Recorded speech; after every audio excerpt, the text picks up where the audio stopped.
Alright everybody, welcome back to the channel, and today is a great day because just yesterday afternoon, last night, we beat the University of Southern California, also known as University of Sport Children, but that's a different story.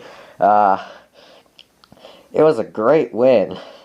They beat University of Southern California by 29 points, hanging the most points ever in the rivalry with against USC with 62 points in this game. Honestly, this is a really good game especially by Dorian Thompson-Robinson. He technically he started the game with two interceptions. And, well, the good thing is our defense woke up because USC got no points out of that.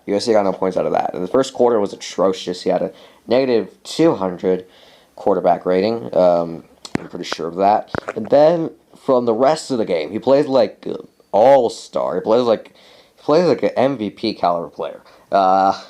He has 4 touchdowns, 349 passing yards, 16 for 22 in passing completions. He also has 2 yards, right? 2 rushing touchdowns on the ground with 46 yards. And I mean, this was an amazing game by all means.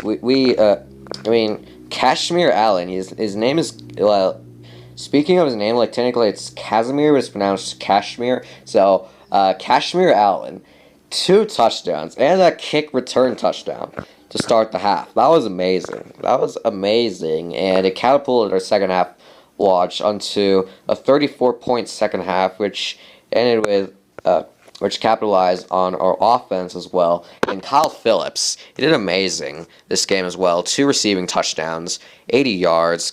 Kashmir Allen had 38.3 yards on average, 115 receiving yards. He was Chip Kelly's first committed recruit.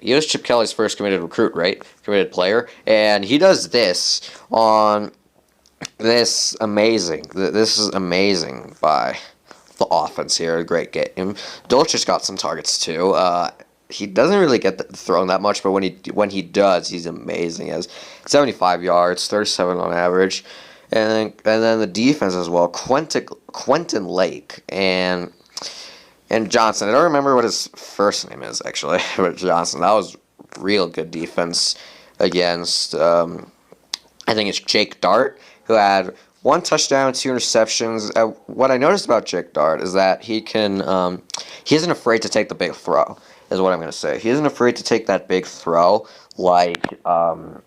technically, like, he can throw it, that's going to lead to more interceptions and more incompletion, stuff like that. He isn't afraid to do it, and I like that about Dart because he's showing he can throw the deep ball, and he will do so when needed to. He will do so at any moment because he knows what he's doing. He knows to do it. It didn't work so well yesterday, but it's still a great performance by him. In a way, Malep, this was his last UCLA versus USC game, and he runs for 3 touchdowns. That was really one of USC's highlights this game, even though he didn't have much. He runs for 3 touchdowns, and, he runs for 3 touchdowns plus last game against UCLA. That was a great way to end his collegiate career for him. He still has 1 more game against BYU, and after that would be it.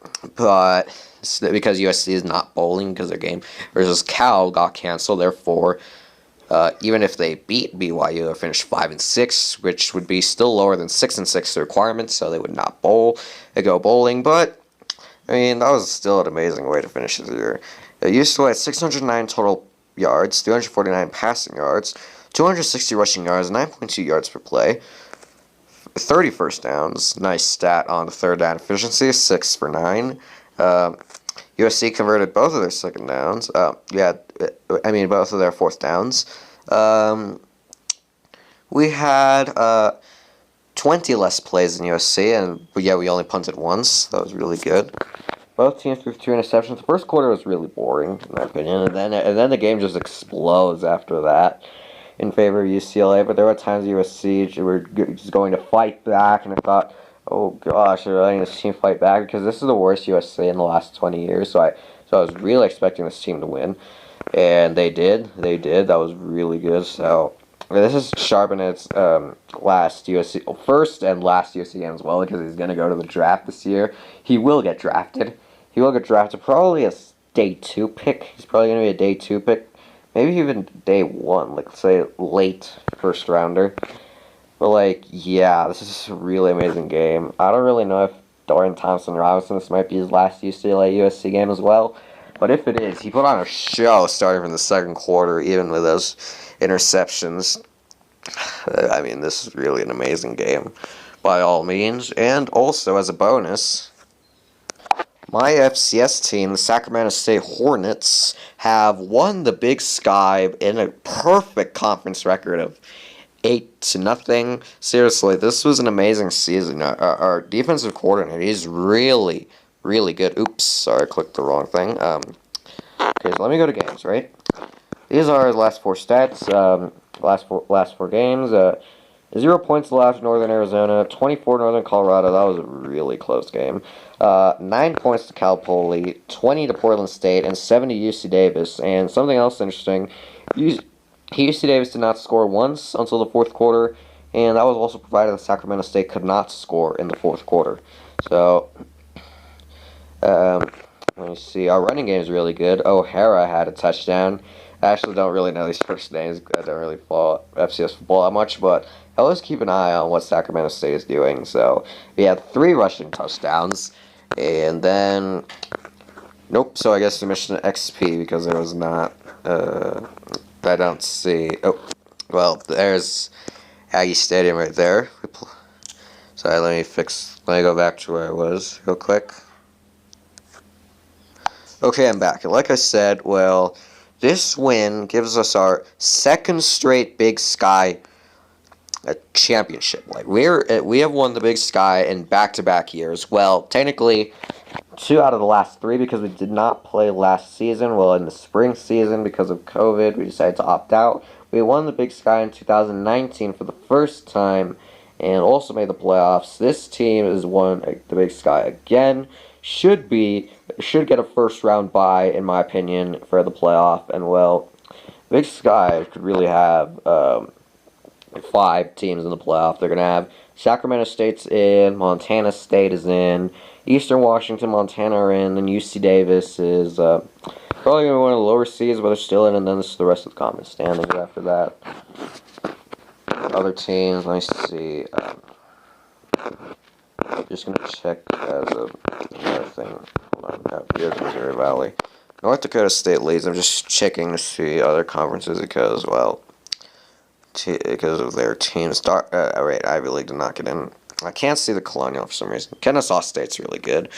So I feel like it could be a top 8 seed. I feel like it could be a top 8 seed for Sacramento State and get a first round bye to play against the winner of the first round, which would be from seeds 9 to 24, and then after that they go up to play the first 8. I feel like we get a first round bye, and essentially after this dominant win over UC Davis, and essentially get a little rest to prepare for a first round or a second round game because it would be first game we played in the second round. And well, that would be it. So it was a great weekend for me as both of my college football teams won in rivalry games too, because UCLA got the victory bell and Sacramento State has the Causeway Classic, so against UC Davis. So I mean, this was a great day, and I don't know when was the last time this happened, but UCLA swept the state of California in football. They beat Stanford. Well, no, next week if they beat Cal next week, they would sweep. UCLA would sweep, so that would be amazing. And we finished 8-4 as well, so Chip Kelly is in the right direction. And to everyone else, thank you for watching this video, and I'll see you very soon.